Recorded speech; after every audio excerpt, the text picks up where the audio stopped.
While I was in San Francisco, especially before meeting Arthur Rosenau, there were several things going on that I was not consciously aware of at the time that proved to be quite important and changed the narrative. Some wonderful folks in this building behind me, which is the Bellingham Unitarian Fellowship, where I'm active in the choir, I help with the audiovisual, and I'm in the men's group among many other activities. Well, some folks in the men's group sat me down and suggested to me that my Asperger's and my fashion fetish in clear plastic may have protected me from the AIDS tragedy. Our first awareness of AIDS were opportunistic infections, notably Carpona or Carposa seroma, which is an opportunistic cancer that causes lesions in the skin. Many gay men noticed them in the very late 70s and early 80s. We now know that the incubation period with the human immunovirus, HIV virus, the virus that causes AIDS, can be up to 10 years, maybe with an average of 5 years, but spreading throughout that period. With the first symptoms coming around the late 70s to early 80s. Pull back 10 years, we're talking about the early 70s. So throughout the 70s, the infections were starting to build up and incubating over that time. Let's couple that with the fact that Stonewall happened in 1969. Stonewall, as you know, was the opening of gay liberation on a mass scale. Yes, there was gay activism before Stonewall, but on a mass scale, things opened up wide, starting at Stonewall.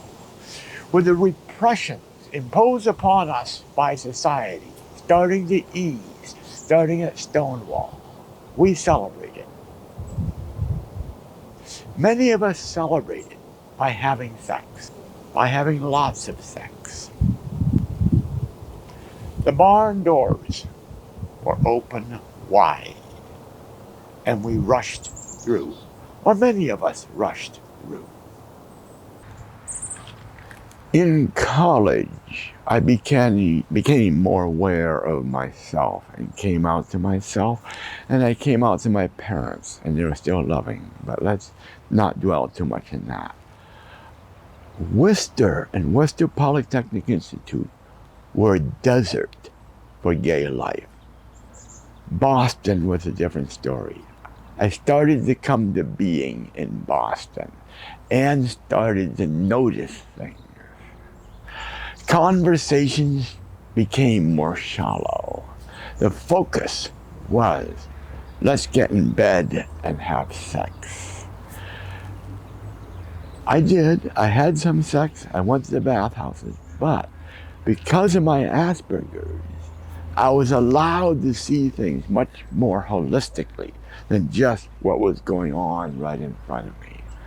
And what I saw began my process of grieving at what is going on. Before AIDS, there was sexually transmitted diseases, syphilis, gonorrhea, among others. I saw that. Fortunately, I never caught anything, but it made me really, really acutely aware. And this would play in more in San Francisco. Boston was the appetizer, and the gay male culture that would hit me hard when I left Boston and went to San Francisco. There were high points. There was a wonderful coffee house at a place called the Charles Street Meeting House, where there was conversation. I liked that. There was a group called the Gay Recreational Society for Sports. Again, conversations, activities, not just focusing on sex.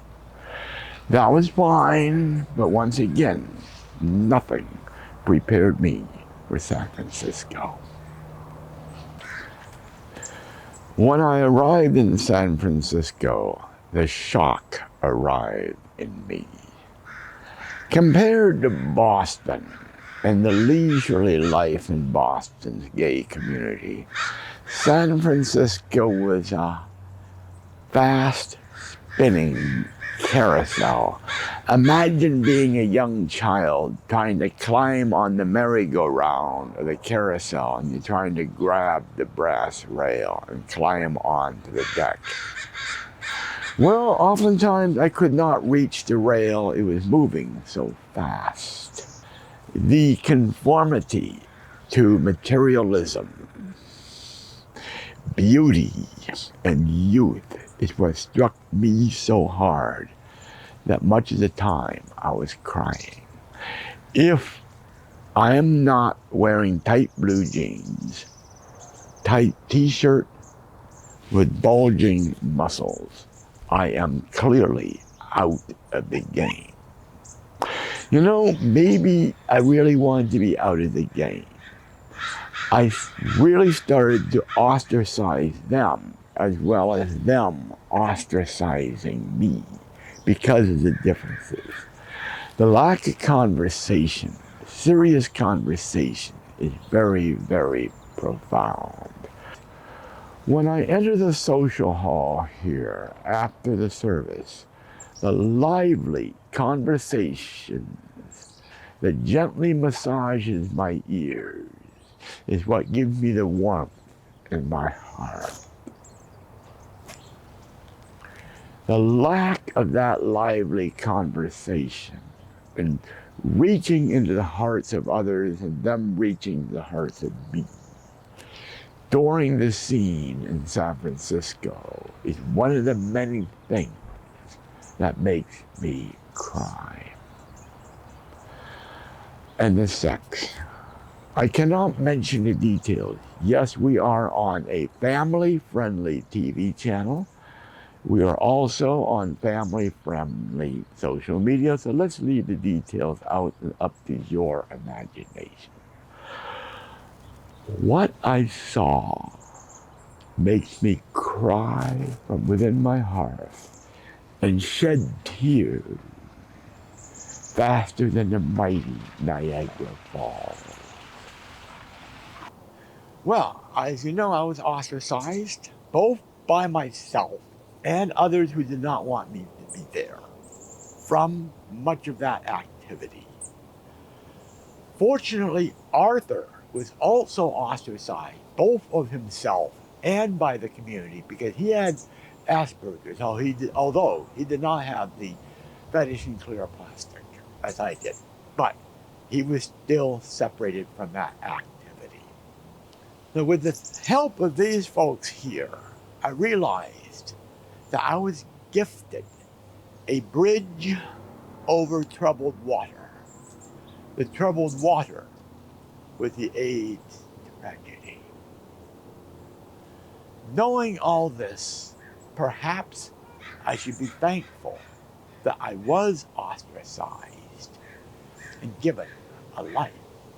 Now, to put it succinctly, and to put it brutally, could I consider myself ostracized and kicked out of a live Petri dish? If you don't know, a Petri dish is a laboratory fixture used to cultivate bacteria and viruses in a laboratory setting. Could I, and I know I'm stretching myself too far, consider the scene going on in San Francisco in the 70s, a live Petri dish, with an active virus infecting a lot of us. You have to think about that. So here I am in Bellingham because, perhaps, of my Asperger's. Let's talk about another offshoot of AIDS. As I mentioned, I was saved from it by the bridge over troubled water. However, I had trouble finding a partner of my age, a gay man of my age, and I'm 70 years old. It was explained to me once again by the fine people over at the Bellingham Unitarian Fellowship that essentially we, gay men in the 70s, in the late 60s and early 70s, and I hate to use this word, it's controversial, decimated by AIDS. I know people don't like the word because of the military connotations of the word. Let's use the word devastated by AIDS. The number of men in my age were decimated or devastated by AIDS, not only in AIDS of itself. You have to consider suicides. Many of us, when we learned of the diagnosis, especially back at the time when there was no cure for AIDS, the diagnosis was a death sentence. And the rates of suicides among the men who were diagnosed with AIDS were several times the rate of suicide in the general population. There was probably, in addition to that, a residual fear that men of that time who did survive AIDS, but saw what was going on around us during that time, probably had a lot of fear of engaging with a partner at the time, and some of that fear may be residual even to today. That men in the 70s today still fear forming a relationship with another person of the same era. Who knows? All I know is I had a frustration trying to find a partner of my age in the 70s. So could those be the reason?